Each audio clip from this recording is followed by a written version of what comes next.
16 फरवरी 2026। अब अयोध्या शहर में प्रवेश कर रहा हूँ। दर्शन नगर ये कहलाता है।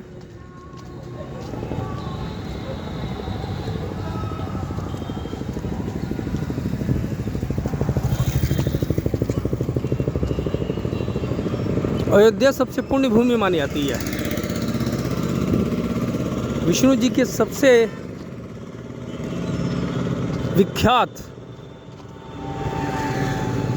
राम जी का जन्म हुआ था इस स्थल पे। उन्हें मर्यादा पुरुषोत्तम के नाम से कहा जाता है। और हम हिंदुओं में आस्था है भगवान। भगवान शब्द की अपनी अलग व्याख्या है।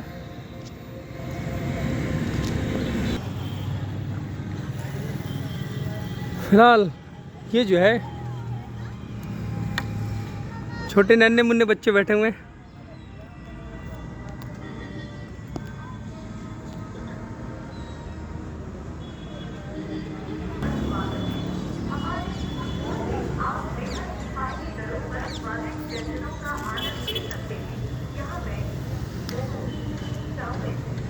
पार्क बना हुआ है। पार्क में प्रवेश शुल्क रखा हुआ है।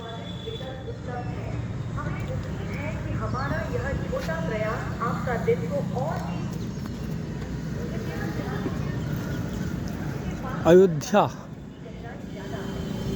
और प्रभु राम मनु के वंशजों में आते हैं। मनु के पुत्र हुए थे इक्ष्वाकु। फिर उन्हीं के क्रम में रघुकुल हुए। रघुकुल रीति सदा चली आई, प्राण जाही पर वचन न जाही।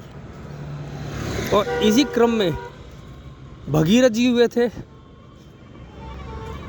जिनकी वजह से गंगा जी का धरती पर अवतरण हुआ था। और सारे संसार में गंगा जल की तुलना में कोई भी नदी का जल नहीं है। कहा जाए संसार में अगर अजर अमर कुछ चीज़ है तो वो केवल जल है, वो भी गंगा जल। और में सर्वोत्तम श्री राम हुए। भारतीय संस्कृति में श्री लगाने का तात्पर्य यह है कि सम्मानजनक शब्द। तो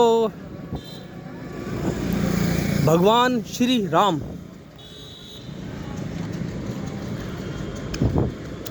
और भगवान श्री राम के समय में वास्तव में सबसे पहली वर्ल्ड वार कहलाती, जिसे आज वर्ल्ड वार कहते हैं लोग, वो हुई थी।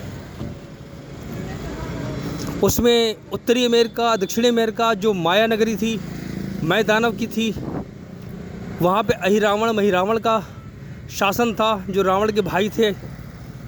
वर्तमान का ऑस्ट्रेलिया जो कुबेर का नगर कहलाता है।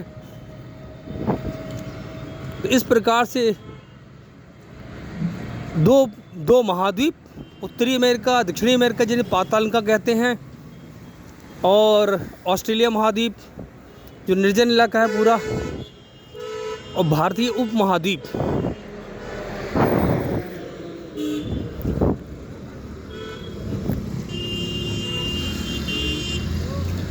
अब यह है कि संस्मरण कहते हैं कि भगवान राम के सरयू में प्रवेश करने के उपरांत समस्त लोक के वासी, अयोध्या वासी सरयू में समा गए थे, क्योंकि उनका मन नहीं था कि राम जी जाएं अकेले।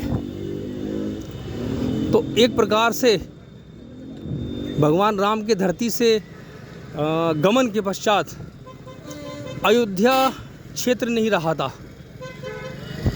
और यही उनके द्वापर युग में अवतरण के समय भी हुआ है, जब कृष्ण के रूप में वो अवतरित हुए।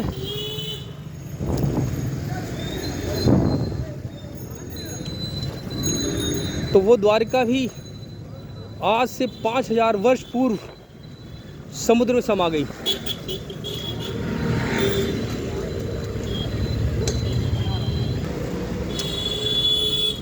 बाबर या औरंगजेब के समय में श्री राम जन्मभूमि पर, स्थान पर जो मंदिर था या जो स्थान था, उसको तोड़ के मुसलमानों ने अपने कब्जे में कर रखा था। उसका नाम था बाबरी मस्जिद। उसके बाद भाग दूसरा होता है कि कैसे 500 वर्षों बाद उसका उद्धार हुआ। जय भवानी।